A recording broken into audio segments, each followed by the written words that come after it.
ની જૂની હવેલી જ્યાં હવે હું એકલી રહેતી હતી તે એક સમયે મારા મામાનું ઘર હતું. મારું નામ અસ્મિતા છે. મારી ઉંમર 35 વર્ષની છે. જિંદગીએ મને ઘણીવાર લગ્નની તક આપી પણ મેં ક્યારેય લગ્ન ન કર્યા. લગ્ન માટે ના પાડી. ઘણા બધા સંબંધો આવ્યા પણ મને કોઈ ગમ્યા નહીં અને હવે મને એકલવાયું જીવન લાગવા લાગ્યું ને ઘણા વર્ષો વીતી ગયા હતા.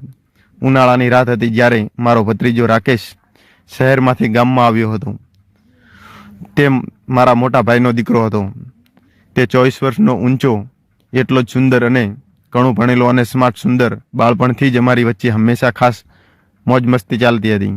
ભાઈ અને ભાભી ધાર્મિક પ્રવાસે ગયા હતા અને રાકેશને મારી સાથે છોડીને ગયા હતા અને મને તે ખૂબ જ ગમ્યું. ઘણા સમય પછી કોઈ મારી સાથે હતું. રાતનો સમય હતો, વીજળી પણ ચાલી ગઈ હતી. હવે હવેલીમાં સંપૂર્ણ અંધારું હતું. હું દીવારખંડમાં મીણબત્તી પ્રગટાવીને બેઠી હતી. પછી રાકેશ આવ્યો. તેણે કહ્યું, ચાલો ફોઈ, આપણે ધાબા પર જઈએ, થોડી હવા લઈશું. અમે બંને ધાબા પર આવ્યા.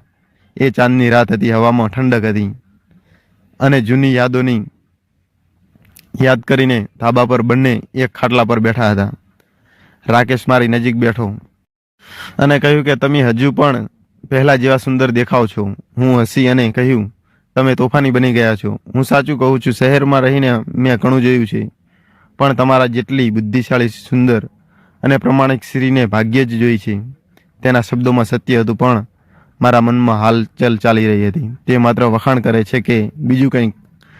રાતના 12 વાગ્યા હતા. હું ઊભી થવા લાગી. પછી રાત્રે મારો હાથ રાકેશે પકડી લીધો. ઊભા રહો ફોઈ, મારે તમને કંઈક કહેવું છે. હું ચોંકી ગઈ. શું વાત છે?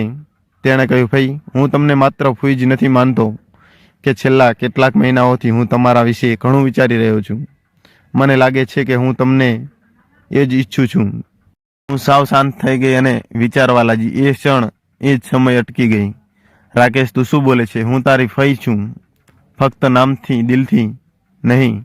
પ્રેમ સંબંધોની વ્યાખ્યાની બહાર જાય છે. મારી અંદર કંઈક તૂટતું હતું અને બંને એક સાથે આવી રહ્યા હતા. એ રાત મને ઊંઘ ન આવી. રાકેશના શબ્દો મારા કાનમાં ગુંજતા રહ્યા. શું આ શક્ય છે? શું ઉંમર અને સંબંધોની દિવાલો તૂટી શકે છે?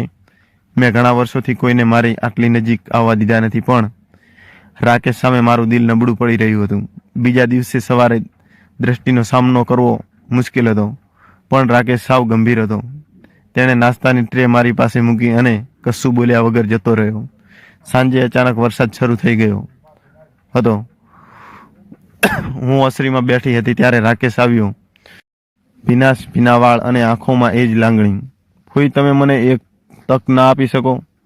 આરવે કહ્યું. તો મેં કહ્યું કે લોકો શું કહેશે?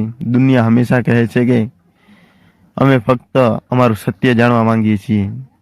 તે મારી પાસે આવ્યો, મારો હાથ પકડ્યો. મારું દિલ જોરથી ધડકવા લાગ્યું અને તેણે કહ્યું કે તારા વિના હું અધૂરો છું.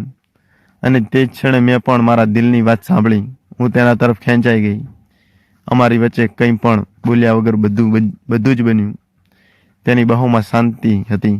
ચાંદની રાતમાં અમારા શ્વાસો એક થઈ ગયા હતા. પ્રથમ વખત હું એક સ્ત્રીની જેમ અનુભવું છું, ઈચ્છું છું અને સમજું છું કે તે રાત્રે હવેલીની દિવાલોએ પોતાની અંદર એક રહસ્ય જકડી રાખ્યું હતું. સવારે સૂર્યના કિરણોએ બધું સ્પષ્ટ કરી દીધું. રાકેશ મારી સામે આવ્યો અને હસીને બોલ્યો, હવે શું કરશું? મેં તેનો હાથ પકડ્યો.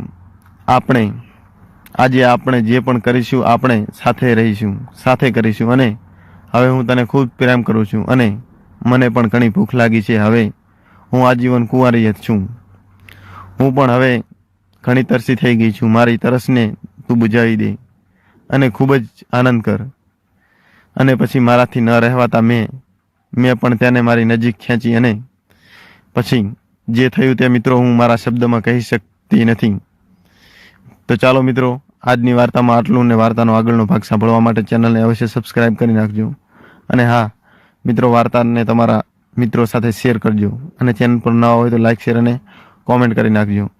તો ચાલો મિત્રો, આજની વાર્તામાં આટલું અને ફરી મળીએ આવતીકાલે નવી એક વાર્તા સાથે. ધન્યવાદ.